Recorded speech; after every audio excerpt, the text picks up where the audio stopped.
మీ మోకాల నొప్పులకు ఎటువంటి సర్జరీ లేకుండా ఎపియాన్ పెయిన్ క్లినిక్ అందిస్తున్న అత్యాధునిక చికిత్స.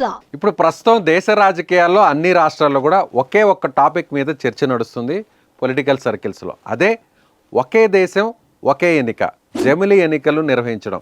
దీనికి సంబంధించి పార్లమెంట్లో ఇప్పటికే బిల్లును ప్రవేశపెట్టింది ఎన్డీఏ గవర్నమెంట్. బిల్లు ప్రవేశపెట్టడానికి కూడా ఓటింగ్ను కూడా తీసుకుంది. అయితే ఓటింగ్ మెజారిటీ బిల్లును ప్రవేశపెట్టాలనేటువంటి ఓటింగ్ రావడంతో ప్రస్తుతం అయితే బిల్లు అయితే పార్లమెంట్లో ప్రవేశపెట్టారు.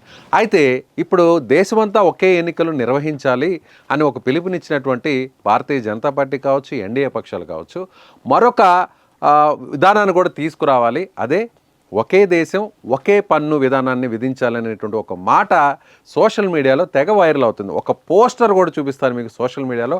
ఆ పోస్ట్ చూస్తే కొంత నవ్వు వస్తుంది, అలాగే దాని వెనక కూడా ఒక పరమార్థం ఉంది అనేది కూడా మనం ఒకటి అర్థం చేసుకోవటం. అర్థం ఉంది, పరమార్థం ఉంది. అది ఒకసారి మీకు చూపించే ప్రయత్నం చేస్తా.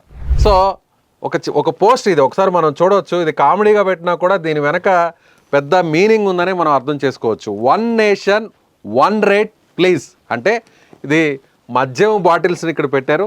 సో మద్యపానాన్ని ప్రోత్సహించడం కాదు, ఆ పోస్ట్ చూపించడం వల్ల దీని వెనక ఒక మీనింగ్ ఉంది అని చెప్పే ప్రయత్నమే నాది. అంటే కర్ణాటకలో ఒక ప్రైజ్ ఉంది, గోవాలో ఒక ప్రైజ్ ఉంది.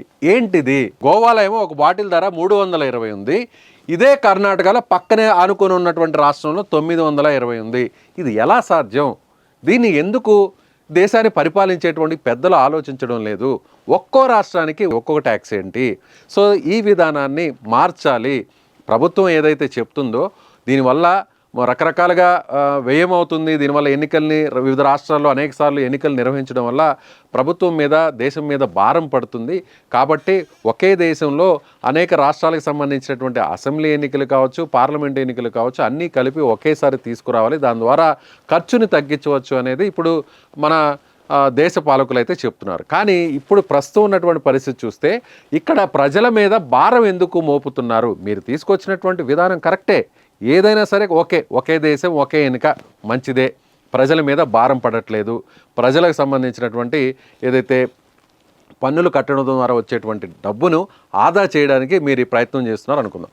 మరి అదే ప్రజల మీద వేసేటువంటి పన్నుల విషయంలో ఎందుకు ఆలోచిస్తున్నారు? ఇదొక నాట్ ఓన్లీ లిక్కర్, మద్యమే కాదు, పెట్రోల్ కావచ్చు, డీజిల్ కావచ్చు, నిత్యావసర సరుకులు కావచ్చు, ఏదైనా నూనెలు కావచ్చు, లేదంటే వంట సామాగ్రి కావచ్చు, ఏదైనా వెహికల్స్ కావచ్చు, ఇలా ప్రతి వస్తువు, ఉప్పు, సబ్బు, ఇలా ప్రతి దాని మీద పన్నులు వేస్తున్నారు. కానీ ఒక్కొక్క రాష్ట్రానికి ఒక్కో ట్యాక్స్ ఏంటి? సో ప్రభుత్వం కూడా ఇప్పుడు జిఎస్టీని ఏ విధంగా అయితే రంగంలోకి తీసుకొచ్చిందో ఇలాంటి విషయంలో అంటే డీజిల్ కావచ్చు, ఫ్యూయల్ కావచ్చు, లిక్కర్ కావచ్చు, ఇలాంటి విషయంలో కొన్ని విషయాల్లో కఠినమైనటువంటి నిర్ణయాలు తీసుకోవాలి. ఇప్పుడు దేశమంతా కూడా ఒకే ధర ఉండాలి. అది ప్రోడక్ట్ ఏదైనా సరే, సో ఐటమ్ ఏదైనా సరే ఒకే ధర ఉండాలి అనేది ఈ పోస్ట్ అర్థం అనేది మనం చూడవచ్చు. దాదాపుగా ఒక 2 రోజుల నుంచి కూడా ఈ పోస్ట్ బాగా వైరల్ అవుతుంది. 1 నేషన్ 1 రేట్ ప్లీజ్ అని కొన్ని లిక్కర్ బాటిల్ని పెట్టారు. గోవాలో ఏమో చాలా చీప్గా ఉంది అక్కడ లిక్కరు, కానీ పక్కనే ఉన్నటువంటి కర్ణాటకలో మాత్రం దాదాపుగా 3 రెట్లు ఎక్కువ ఉంది. అక్కడ 320 ఉంటే ఇక్కడ 920 ఉంది. ఏంటి తేడా అనేటువంటి ఒక పోస్ట్ని మాత్రం పెట్టారు. సో సోషల్ మీడియాలో దీన్ని చాలామంది ట్యాగ్ చేస్తున్నారు, షేర్ చేస్తున్నారు, లైక్స్ చేస్తున్నారు, కామెంట్స్ చేస్తున్నారు. మీరేమంటారు? సో మీరు కూడా ఈ పోస్ట్ని సమర్థిస్తారా? అంటే లిక్కర్ విషయాన్ని పక్కన పెడితే దేశమంతా ఒకే ధర ఉండాలంటారా? 1 నేషన్ 1 రేట్ ఉండాలనేటువంటి పిలుపుని మీరు కూడా ఇస్తున్నారా? అయితే కామెంట్ చేయండి, మీరేమనుకుంటున్నారు? ఏ వస్తువు తగ్గించాలనుకుంటున్నారు? ఏ వస్తువుకి ఎంత రేటు ఉండాలనుకుంటారు? అన్ని రాష్ట్రాల్లో కూడా ఒకే రేటు ఉండాలనేటువంటి డిమాండ్ మీరు కూడా చేస్తారా? కామెంట్ చేయండి.